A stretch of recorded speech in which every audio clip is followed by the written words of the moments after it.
श्रीराम समर्थ. ज्या घरात शांती त्या घरात भगवंताची वस्ती. गृहस्थाश्रमासारखा आश्रम दुसरा नाही खास. नीती धर्माचे रक्षण यासाठीच विवाहाचे कारण. ज्या घरात राहते शांती त्या घरात भगवंताची वस्ती. कृतीवर मनुष्याची परीक्षा जैसी वासावर पदार्थाची परीक्षा. कोणाचा न करावा घात ऐसे वागावे जगात. आपले आपण करून घ्यावे हित त्यालाच म्हणतात संभावित. न कधी व्हावे आपण निराश व्यवहार हात देईल खास. व्यवहारातील करावा प्रयत्न प्रपंचात न पडू द्यावे न्यून. रोगाची भीती न ठेवावी चित्ती. रोगाला उपचार करावे जरी बहुत तरी कष्टी न होऊ द्यावे चित्त. आप्त इष्ट सखे सज्जन यांचे राखावे समाधान परी न व्हावे त्यांचे अधीन. सर्वांशी राहावे प्रेमाने चित्त दुश्चित्त न व्हावे कशाने. आपलेपणा ठेवला जेथे प्रेम लागत असे तेथे. ज्या घरात स्वार्थाचे मान बळावले तेथे समाधानाचे मान कमी झाले. मन राखता आले तरच प्रत्येकाला सुख लागले.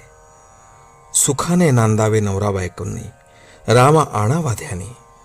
दोघांनी राहावे प्रेमाने सदा वागावे आनंदाने. एकमेकांनी दुसऱ्यास दुःख होईल असे न करावे. काळजी वाटेल असे न वागावे.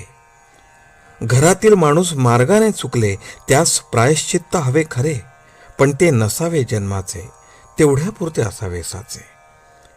एखाद्याचे हातून करू नये असे कर्म झाले तरी त्याला सुधारण्याच्या मार्गाने सर्वांनी वागावे. आचरण शुद्ध असावे.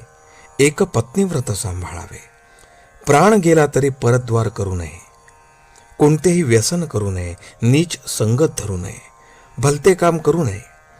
गृहछिद्र कोणा सांगू नये. आपला बोज आपण घालवू नये. विश्वासघात कोणाचा करू नये. परदुःखे हसू नये. देहदुःखे त्रासू नये. केला उपकार बोलू नये. मुलाबाळास सांभाळून राहावे. प्रपंचात कधी उदास न व्हावे. प्रेमाने वागावे सर्वांशी. सुख राहे निस्वार्थापाशी. आई वडिलांची आज्ञा पाळावी. चांगल्याची संगत धरावी. अभ्यासात लक्ष ठेवून राहावे. भगवंताचे नामस्मरण करावे. नामा परते न माना दुजे साधन जैसे पतिव्रतेस पती प्रमाण.